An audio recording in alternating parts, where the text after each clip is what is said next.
لیکن مجھے اس سے کیا، میرے دماغ میں میرے دیور کا ہی چہرہ گھوم رہا تھا۔ میں یہ سوچ رہی تھی کہ یہ دونوں بھائی ایک دوسرے سے بالکل بھی نہیں ملتے ہیں۔ میرا شوہر تو واجبی شکل کا انسان تھا اور یہاں پر میرے دیور پر تو حسن کی برسات ہوئی تھی۔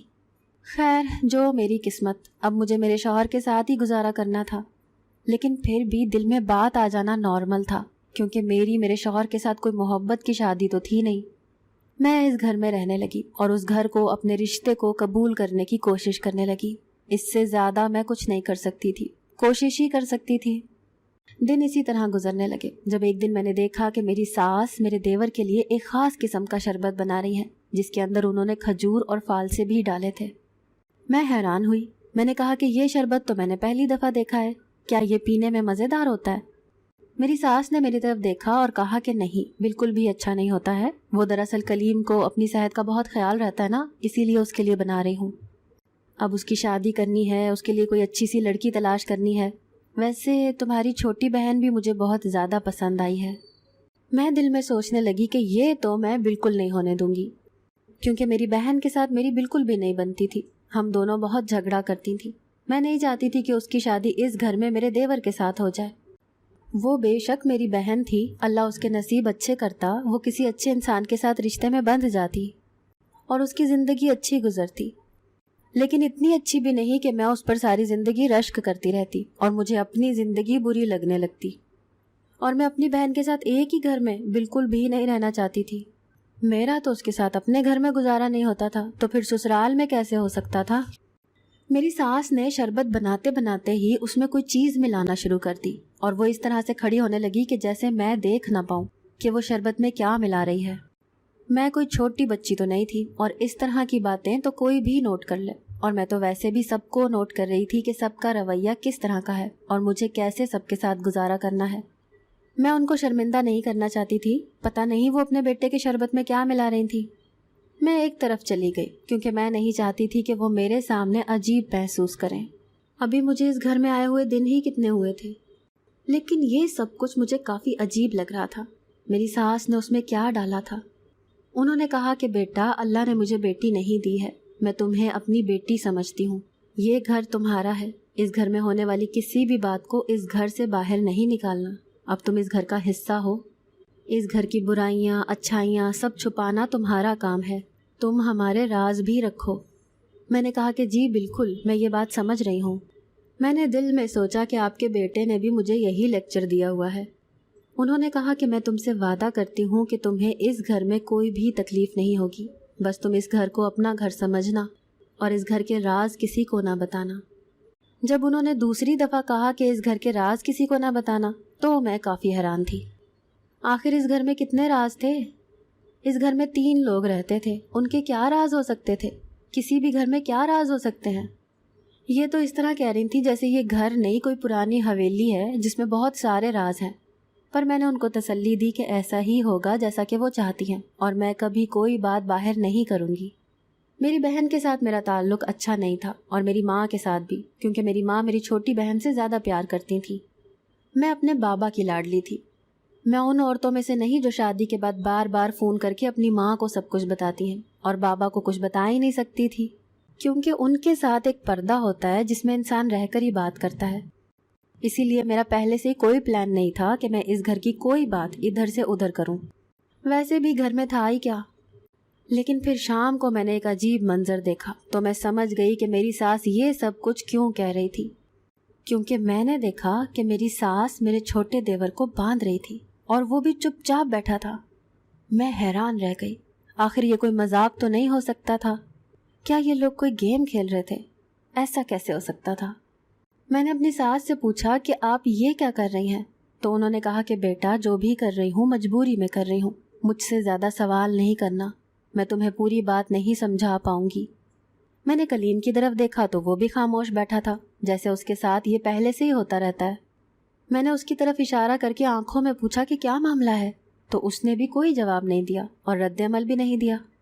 آخر کو وہ اس گھر کا حصہ تھا، میرا دیور تھا، میں اس سے اتنا تو پوچھ سکتی تھی، بات تو کر سکتی تھی۔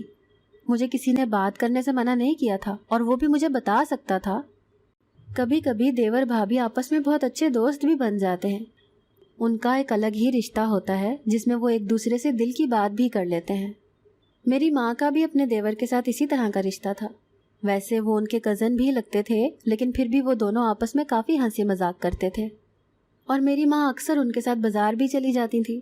بلکہ ایک وقت ایسا تھا کہ میرے بابا باہر کے ملک میں رہتے تھے تو میرے چاچو ہی ہم لوگوں کے لیے سب کچھ لے کر آتے تھے، ہمیں بازار بھی لے کر جاتے تھے۔ اور جب میں پیدا ہوئی تھی تو میرے بابا یہاں پر نہیں تھے، اور سب سے پہلے میرے چاچو نے گود میں مجھے اٹھایا تھا۔ میں نے تو اپنے گھر میں اپنی ماں کے ساتھ ان کے دیور کا ایک بہت اچھا رشتہ دیکھا تھا، لیکن یہاں پر جب میں نے کلیم سے کچھ پوچھنا چاہا تو اس نے منہ پیچھے کر لیا۔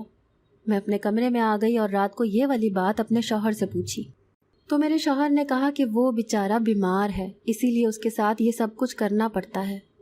یہ سن کر میں حیران رہ گئی۔ میں نے کہا کہ کیا وہ پاگل ہے؟ تو میرے شوہر نے مجھے عجیب نظروں سے دیکھا کہ جیسے میں نے ان کے بھائی کو گالی دے دی ہے۔ اس نے کہا کہ نہیں، وہ پاگل نہیں ہے، دوبارہ اس طرح کی بات نہ کرنا، اس کے لیے دعا کیا کرو۔ میں نے پھر سے اس موضوع کو چھیڑنے کی کوشش کی، لیکن انہوں نے کوئی جواب نہیں دیا۔ انہوں نے کہا کہ مجھے اس موضوع پر کوئی بات نہیں کرنی ہے، بس تم میرے بھائی کے معاملے سے دور رہو۔ میں نے کہا کہ یہ ماں بیٹا دونوں ہی عجیب ہیں، اس بیچارے کو پتہ نہیں کیوں باندھ کے رکھا ہے، پتہ نہیں اسے کیا بیماری ہے، کیونکہ دیکھنے میں تو وہ بالکل ٹھیک لگ رہا تھا۔ کہیں ایسا تو نہیں کہ یہ کسی جہالت میں آ کر اس کو پاگل ثابت کرنے پر تلے بیٹھے ہیں؟ جبکہ ایسا کچھ بھی نہیں تھا، کیونکہ صبح جب میری اس سے بات ہوئی تو وہ بالکل ٹھیک تھا۔ دن اسی طرح اس گھر میں گزرنے لگے، اور میں نے یہ محسوس کیا کہ جب بھی میری ساس میرے دیور کو وہ شربت پلاتی تھی تو وہ اسے رسی کے ساتھ باندھ دیتی تھی۔ نہ تو وہ روز اسے وہ شربت پلایا کرتی تھی اور نہ ہی روز اسے رسی سے باندھ کر رکھتی تھی۔ اگر وہ پاگل تھا تو پھر اسے ایک دن بھی آزاد نہیں چھوڑنا چاہیے تھا، کیونکہ پاگل کا کوئی بھروسہ نہیں ہوتا، وہ تو اچانک سے ہی آپ پر حملہ کر دیتا ہے۔ ایسا پاگل جس کو باندھ کے رکھنے کی نوبت آ جائے وہ تو زیادہ ہی خطرناک ہوتا ہے۔ لیکن میری ساس اسے صرف اسی دن باندھ کر رکھتی تھیں جس دن وہ اسے شربت پلاتی تھی، اور اس شربت کے اندر نہ جانے کیا ملایا کرتی تھی۔ انہوں نے باقاعدہ اپنے پاس ایک ڈبہ رکھا ہوا تھا، اس ڈبے کے اندر کوئی پاؤڈر جیسی چیز تھی جس کے 2 چمچ شربت میں ملایا کرتی تھی۔ اس گھر میں رہتے ہوئے مجھے دوسرا مہینہ تھا، اب یہ ساری باتیں میں نے سمجھ لی تھی۔ میری ساس نے مجھے پوری بات نہیں بتائی تھی اور میرے شوہر نے بھی نہیں۔ میں کھانا وغیرہ بھی بنایا کرتی تھی اور سب کچھ ٹھیک تھا۔ ایک دن میں نے دیکھا کہ میرا شوہر اپنے کام پہ گیا ہوا تھا اور میری ساس بھی محلے میں کسی کے گھر گئی تھی کیونکہ وہاں قرآن خوانی تھی۔ میرا دیور باہر ہال میں بیٹھا تھا، میں کچن سے دیکھ رہی تھی وہ کوئی کتاب پکڑ کے بیٹھا تھا۔ اس نے مجھے کہا کہ بھابھی ایک گلاس پانی پلا دیں۔ میں پانی کا گلاس لے کر اس کے پاس گئی تو میں نے کتاب کی طرف دیکھا، یہ تو شاعری کی کتاب تھی۔ میں نے کہا کہ تمہیں شاعری پسند ہے؟ تو اس نے کہا کہ مجھے شاعری بہت زیادہ پسند ہے اور میں تھوڑی بہت شاعری بھی کرتا ہوں۔ اس نے مجھے ایک شعر بھی سنایا۔ یہاں پر مجھے میری ایک دوست یاد آ گئی جس کے ساتھ میں کالج میں پڑھتی تھی۔ وہ نفسیات کی اسٹوڈنٹ تھی اور ہمیشہ اسی طرح کی باتیں کر کے ہمارا سر کھاتی رہتی تھی، کیونکہ وہ پاگلوں کی ڈاکٹر بننا چاہتی تھی۔ اس نے باتوں باتوں میں بتایا تھا کہ جو انسان پاگل ہوتا ہے وہ شاعری نہیں کر سکتا، کیونکہ شاعری کرنا ایک اعلیٰ وقوفی عمل ہے، اور ایسا دماغ جو پہلے سے ہی بیمار ہے وہ اتنی زیادہ عقل والی ایکٹیویٹی نہیں کر سکتا۔ مجھے وہ یاد آ گئی اور میں نے کہا کہ اگر وہ ڈاکٹر بن گئی ہوئی تو مجھے اس سے یہ بات کرنی چاہیے۔ میں نے اس کا نمبر ملایا لیکن اس کا نمبر نہیں ملا۔ مجھے یقین تھا کہ وہ ڈاکٹر نہیں بنی ہوگی کیونکہ وہ اتنی زیادہ قابل نہیں تھی، لیکن یہ بات تو اس کی ٹھیک ہو سکتی تھی کیونکہ اس نے کتاب سے ہی پڑھا تھا۔ میرا دیور پاگل نہیں تھا، پھر اس کے ساتھ اس طرح کا سلوک کیوں ہو رہا تھا؟ مجھے ایسا لگنے لگا کہ شاید کچھ اور ہی ہو رہا ہے اور مجھے اس کی مدد کرنی چاہیے۔ میں نے اس سے باتوں باتوں میں پوچھا کہ تمہیں کیا پسند ہے، اس کے شوق کیا ہیں، تاکہ میں اس سے دوستی کر سکوں، لیکن وہ میری بات کا جواب ایک لفظ میں دے کر بات ختم کر دیتا تھا۔ شاید وہ یہ سمجھ گیا تھا کہ میں جان بوجھ کر اس سے بات کرنے کی کوشش کر رہی ہوں۔ ایک اور بات بھی بہت زیادہ عجیب تھی۔ ایک طرف میری ساس کہتی تھیں کہ میرا بیٹا بیمار ہے، ہم اس کا علاج کروا رہے ہیں، دوسری طرف اس کے لیے رشتہ بھی تلاش کر رہی تھی۔ کیا ان کو ایسے بیٹے کا رشتہ کرنا چاہیے تھا؟ اگر اس کے ساتھ کوئی مسئلہ تھا تو پھر کسی کی زندگی کو برباد کرنا کہاں کی عقل مندی تھی؟ کہیں ایسا تو وہ نہیں سوچتی تھی کہ شادی ہو جائے گی تو ٹھیک ہو جائے گا، کیونکہ یہ بات تو ہمارے معاشرے میں بہت زیادہ پائی جاتی ہے کہ لڑکے کے اندر کوئی بھی برائی ہو، یہاں تک کہ وہ کسی میڈیکل کنڈیشن میں بھی ہو، تو لوگ یہی کہتے ہیں کہ اس کی شادی کروا دو، سب کچھ ٹھیک ہو جائے گا۔ میرے شوہر نے مجھے دیکھ لیا کہ میں اپنے دیور سے بات کر رہی تھی۔ اس نے مجھے کچھ نہیں کہا، لیکن وہ اپنے کمرے میں چلا گیا۔ اس نے کہا کہ وہ کوئی فائل گھر پر بھول گیا تھا، اسی لیے لینے کے لیے آیا تھا۔ اس نے کہا کہ میں نے تمہیں کہا تھا نا کہ اس سے زیادہ بات نہیں کیا کرو، اور امی تمہیں اکیلا چھوڑ کے چلی گئی۔ میں آج ہی ان سے بات کرتا ہوں کہ تمہیں اکیلا چھوڑ کے نہیں جایا کریں۔ میں نے کہا کہ آپ کا بھائی بالکل ٹھیک ہے، آپ لوگ اسے پاگل کرنے پر کیوں تلے بیٹھے ہیں؟ میرے شوہر نے مجھے عجیب نظروں سے دیکھا۔ اس نے کہا کہ تم کبھی بھی یہ مت سمجھنا کہ وہ بالکل ٹھیک ہے اور اس کے ساتھ زیادہ بات کرنے کی ضرورت نہیں ہے۔ مجھے میرے شوہر کے چہرے پر عجیب سے تاثرات نظر آئے۔ میں نے اس کا اس طرح کا چہرہ پہلے نہیں دیکھا تھا۔ میں نے کہا کہ آپ کیا سوچ رہے ہیں؟ آپ ایسا تو نہیں سوچ رہے جس پر آپ کو بعد میں پچھتانا پڑے اور شرمندہ ہونا پڑے؟ میرے شوہر نے کہا کہ میں ایسا کچھ نہیں سوچ رہا ہوں، اس سے دور رہو۔ اگر وہ ٹھیک بھی ہوتا تب بھی میں تمہیں یہی کہتا کہ تم اس سے دور رہو، کیونکہ مجھے وہ انسان بالکل بھی پسند نہیں ہے۔ تم نے بھی تو کہا تھا کہ تمہیں اپنی بہن اچھی نہیں لگتی ہے۔ میں نے کہا کہ میری بہن ہمیشہ میرے ساتھ ضد لگاتی ہے، پر جیت میری ہوتی ہے، لیکن آپ کے بھائی کا تو آپ کے ساتھ ایسا کوئی رویہ نہیں ہے۔ آپ کا بھائی تو آپ کی بہت تعریف کرتا ہے۔ میرے شوہر نے کہا کہ مجھے اس معاملے پر کوئی بات نہیں کرنی ہے، میں یہاں پر اپنے کام سے آیا تھا، اچھا ہوا اچانک آ گیا، اب جب تک امی نہیں آتی میں یہیں پر بیٹھا ہوں، تم اپنا کام کر لو اور اس کے ساتھ زیادہ بات کرنے کی ضرورت نہیں ہے۔ مجھے بہت عجیب لگ رہا تھا۔ میرے شوہر کے ساتھ میری جب بھی بحث ہوتی تھی اسی معاملے پر ہوتی تھی، ہماری آپس میں کوئی بھی ایسی بات نہیں تھی جو ہمیں بری لگتی ہو۔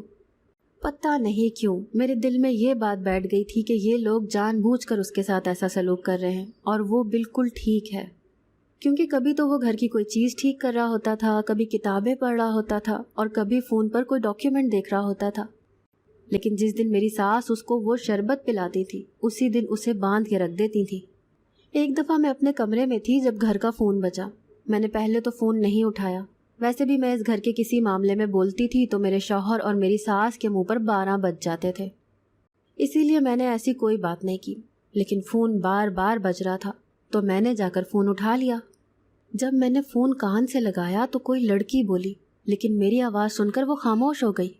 میں نے کہا کہ آپ نے کس سے بات کرنی ہے؟ اگر بات نہیں کرنی تو فون کیوں کیا ہے؟ کیونکہ میں بار بار پوچھ رہی تھی لیکن وہ مجھے جواب نہیں دے رہی تھی۔ تھوڑی دیر کے بعد اس نے فون بند کر دیا۔ آدھے گھنٹے کے بعد پھر سے فون کیا اور دوبارہ میں نے فون اٹھایا۔ مجھے پتہ چل گیا کہ اس دفعہ بھی وہی ہے۔ پتہ نہیں یہ کون تھی اور اس نے کس سے بات کرنی تھی۔ شاید میں اس کا مطلوبہ شخص نہیں تھی، اسی لیے میری آواز سن کر وہ خاموش ہو جاتی تھی۔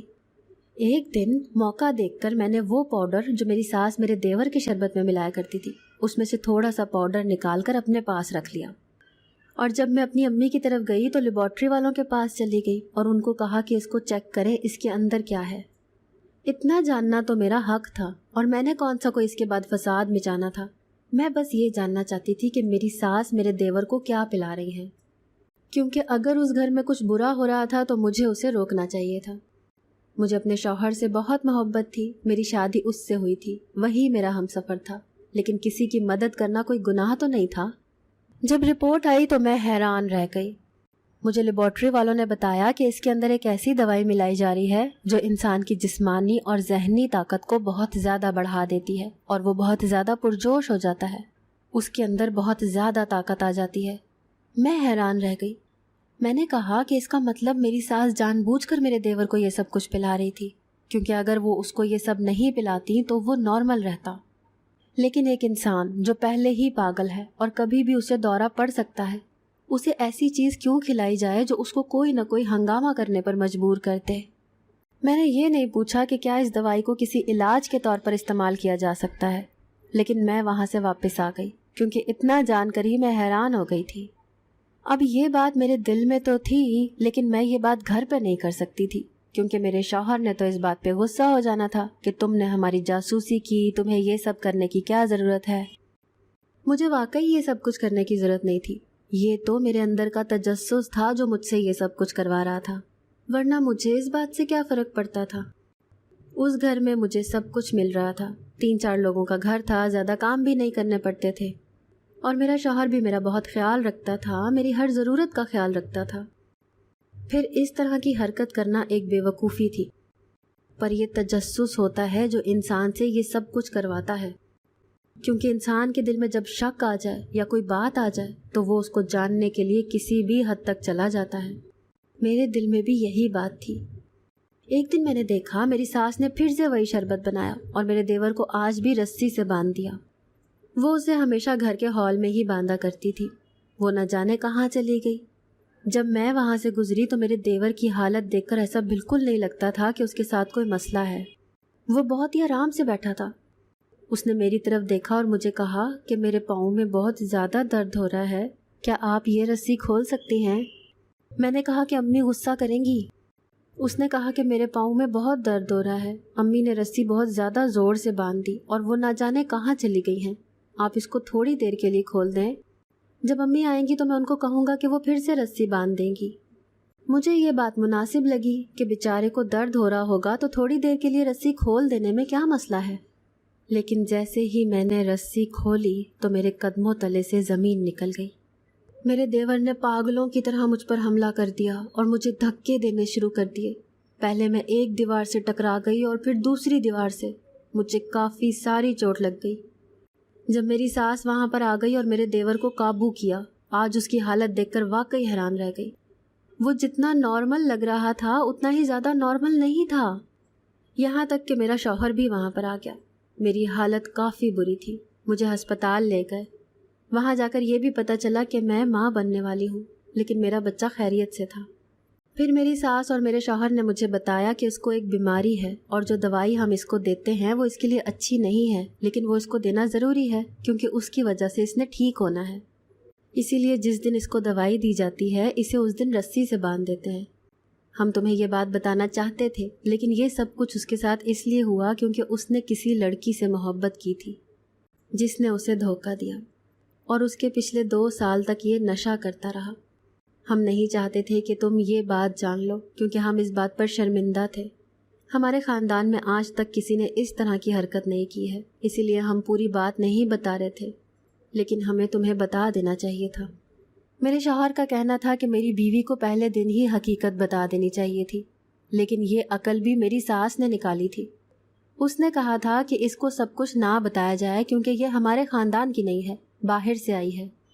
میرے شوہر نے میری ساس کو کہا کہ آپ کی کوئی بات نہیں مانوں گا، آپ نے میری عقل نکال لی اور آج آپ کی وجہ سے میری بیوی کو یہ دن دیکھنا پڑا۔ اس کے بعد سے میں کلیم سے کافی دور ہی رہتی تھی اور باقیوں کی طرح ہی اسے ٹریٹ کرتی تھی۔ دماغ کی بیماریاں کافی عجیب طرح کی ہوتی ہیں۔ ایک نارمل انسان یہ سمجھتا ہے کہ پاگل بیچارہ ہے، پاگل نہیں ہے، لیکن جب کوئی کسی دماغی بیماری میں مبتلا ہوتا ہے تو اس پر رحم کرنا کبھی کبھی آپ کی غلطی بن جاتا ہے، اور میرے ساتھ بھی یہی ہوا تھا۔ لیکن اللہ کا شکر ہے کہ اس کا علاج جاری ہے اور ڈاکٹر کہتے ہیں کہ سب کچھ ٹھیک ہو جائے گا۔ ٹھیک ہی کہتے ہیں کہ جو لوگ خوبصورت ہوتے ہیں ان کی قسمت خوبصورت نہیں ہوتی، چاہے وہ مرد ہو یا عورت ہو۔ میرے دیور کے ساتھ بھی یہی معاملہ تھا۔ نہ جانے وہ کون سی لڑکی تھی جس نے اس کا دل توڑا تھا۔ جس نے اتنے خوبصورت مرد کا دل توڑ دیا، پھر وہ کس قسم کی لڑکی ہو سکتی تھی؟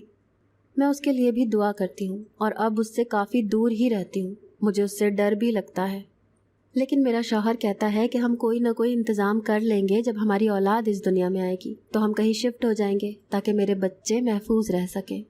اگر آپ کو آج کی ہماری کہانی پسند آئی ہے تو اسے لائک کیجیے اور اپنے پیاروں کے ساتھ شیئر کیجیے، اور ہاں، اگر ابھی تک آپ نے ہمارا چینل سبسکرائب نہیں کیا تو ضرور کیجیے۔ ملتے ہیں کل ایک نئی اور دلچسپ کہانی کے ساتھ، تب تک کے لیے اللہ حافظ۔